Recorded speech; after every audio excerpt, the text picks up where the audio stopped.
దేశాన్ని 3 సార్లు గెలిచిన పార్టీ, హ్యాట్రిక్ కొట్టి రికార్డులు సృష్టించిన పార్టీ, అసాధ్యం అనుకున్న చోట కూడా తమ పార్టీ జెండా పాతి రాష్ట్రాలను ఏలుతున్న పార్టీ దేశ రాజధానిలో మాత్రం 3 దశాబ్దాలుగా జెండా పాతలేకపోయింది. ఢిల్లీ పీఠం బీజేపీకి 30 ఏళ్లుగా కలగానే మిగిలిపోయింది. మరి ఈసారైనా ఆ పార్టీ కల నెరవేరుతుందా? అసలు ఇన్నాళ్లుగా కమలం పార్టీ ఢిల్లీ అసెంబ్లీని ఎందుకు గెలవలేకపోయింది? దాని వెనుక ఉన్న ప్రధాన కారణాలేంటి? ఒక్కసారి తెలుసుకుందాం. దేశ రాజధాని ఢిల్లీ అసెంబ్లీ ఎన్నికల తేదీని chief election commission Rajiv Kumar ప్రకటించారు. ఒకే దశలో ఫిబ్రవరి 5న ఢిల్లీ అసెంబ్లీ ఎన్నికలు నిర్వహించనున్నట్టు, ఫిబ్రవరి 8న ఓట్ల లెక్కింపు ఉంటుందని ఆయన తెలిపారు. ఇక ఢిల్లీలో మొత్తం 70 అసెంబ్లీ స్థానాలు ఉండగా అందులో 12 రిజర్వ్డ్ అని కూడా రాజీవ్ కుమార్ చెప్పారు. ఇక ఢిల్లీ ఓటర్లు మొత్తం 1.55 కోట్ల మంది అని, వారిలో 83.49 లక్షల మంది పురుషులుంటే 79.74 లక్షల మంది స్త్రీలు ఉన్నారని తెలిపారు. ఈసారి ఎన్నికల్లో తొలిసారి ఓటు హక్కు వినియోగించుకునేవారు 2 లక్షల మంది అని చెప్పారు. మొత్తం 13,000 పోలింగ్ బూతులు ఏర్పాటు చేయనున్నట్టు రాజీవ్ కుమార్ తెలిపారు. ఇక ఇప్పటికే ఆప్ 70 స్థానాలకు తన అభ్యర్థులను ప్రకటించగా బీజేపీ తన తొలి జాబితాలో 29 మంది అభ్యర్థులను ప్రకటించింది. మరోపక్క కాంగ్రెస్ పార్టీ కూడా 40కు పైగా స్థానాలలో తన అభ్యర్థులను నిలిపింది. ఇక 3 పక్షాలు ఒకేసారి ఎన్నికల వేడిని రాజేస్తూ పరస్పర ఆరోపణలు చేసుకుంటున్నాయి. లోక్సభ ఎన్నికల్లో కలిసి పనిచేసిన ఆప్, కాంగ్రెస్ ఈసారి విడివిడిగా పోటీ చేస్తున్నాయి. ఒకదానిపై ఒకటి విమర్శలు గుప్పించుకుంటున్నాయి. ఇక ఢిల్లీ ఎన్నికల బేరి మోగిన నేపథ్యంలో ఢిల్లీ పీఠాన్ని కనీసం ఈసారైనా కైవసం చేసుకోవడానికి బీజేపీ సైతం తీవ్ర ప్రయత్నాలు చేస్తుంది. గడిచిన 6 ఎన్నికలలో ఆ పార్టీ అధికారాన్నే దక్కించుకోలేకపోయింది. గతంలో బీజేపీ 3 సార్లు కాంగ్రెస్ చేతిలో, ఆ తర్వాత ఆమ్ ఆద్మీ పార్టీ చేతిలో 3 సార్లు ఓడిపోయింది. ఇక 3 దశాబ్దాల నుండి బీజేపీకి ఢిల్లీ పీఠం అందని ద్రాక్షలాగానే మిగిలిపోయింది. గత 3 లోక్సభ ఎన్నికల్లో కూడా ఢిల్లీలో అన్ని సీట్లను గెలుచుకున్న బీజేపీ అసెంబ్లీ ఎన్నికలలో ఇక్కడ గెలవకపోవడం ఆశ్చర్యకరమైన విషయం.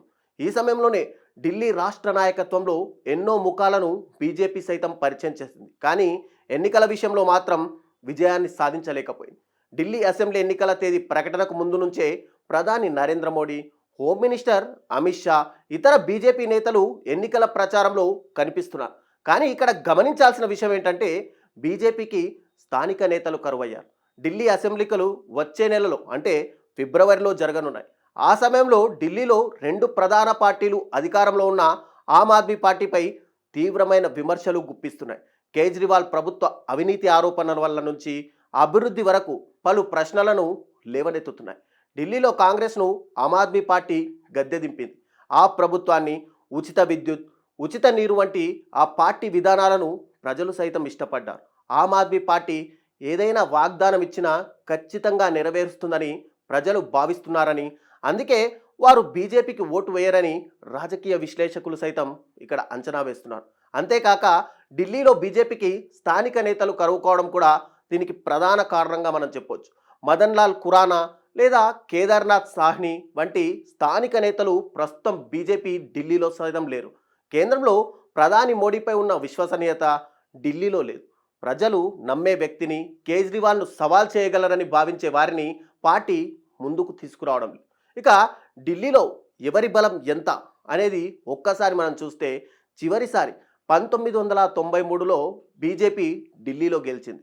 ఆ సమయంలో ఢిల్లీ ముఖ్యమంత్రిగా మదన్ లాల్ ఖురానా పనిచేశారు. ఈ గెలుపులో ఓట్ల విభజన అనేది కీలక పాత్ర పోషించింది. ఆ ఏడాది ఎన్నికల్లో వీపీ సింగ్ మండల్ రాజకీయాలు ప్రభావం ఢిల్లీలో స్పష్టంగా కనిపించడంతో రాష్ట్రంలో జనతాదళ్ 12% పైగా ఓట్లు సాధించింది. ఇక కాంగ్రెస్కు 35%, బీజేపీకి 43% ఓట్లు వచ్చాయి.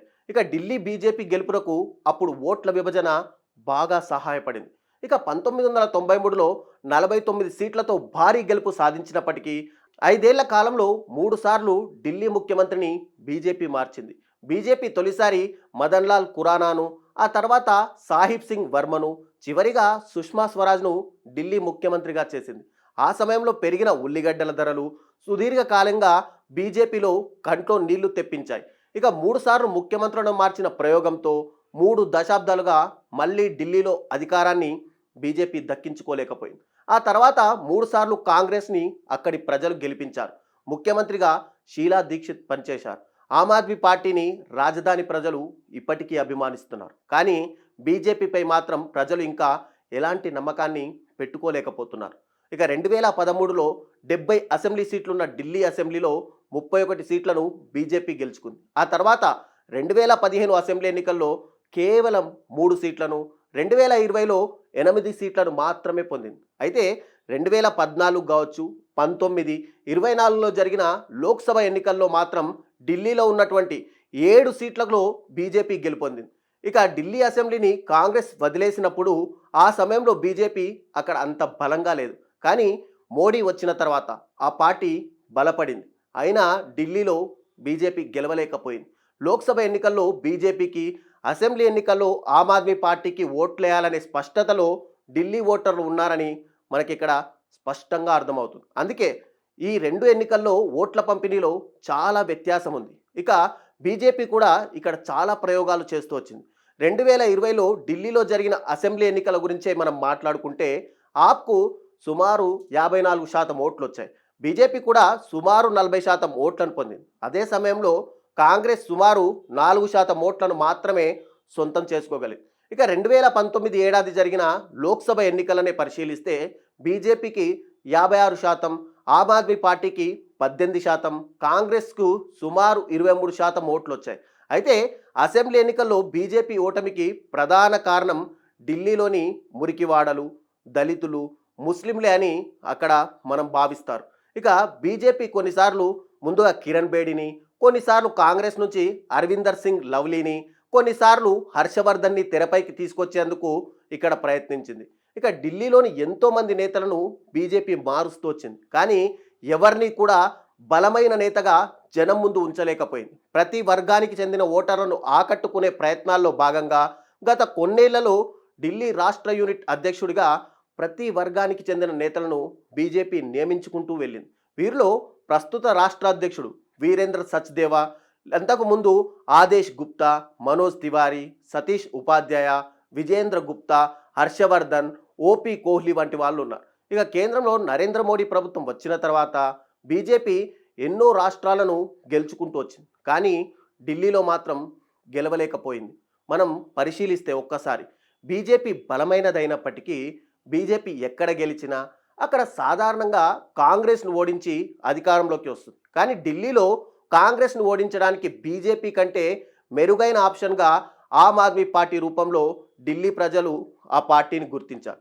ఈసారి అయినా చూస్తే గనక 30 ఏళ్ల నిరీక్షణకు తెరపడుతుందా అనేది తెలియాలంటే ఫిబ్రవరి 8 వరకు మనం వేచి చూడాల్సిందే.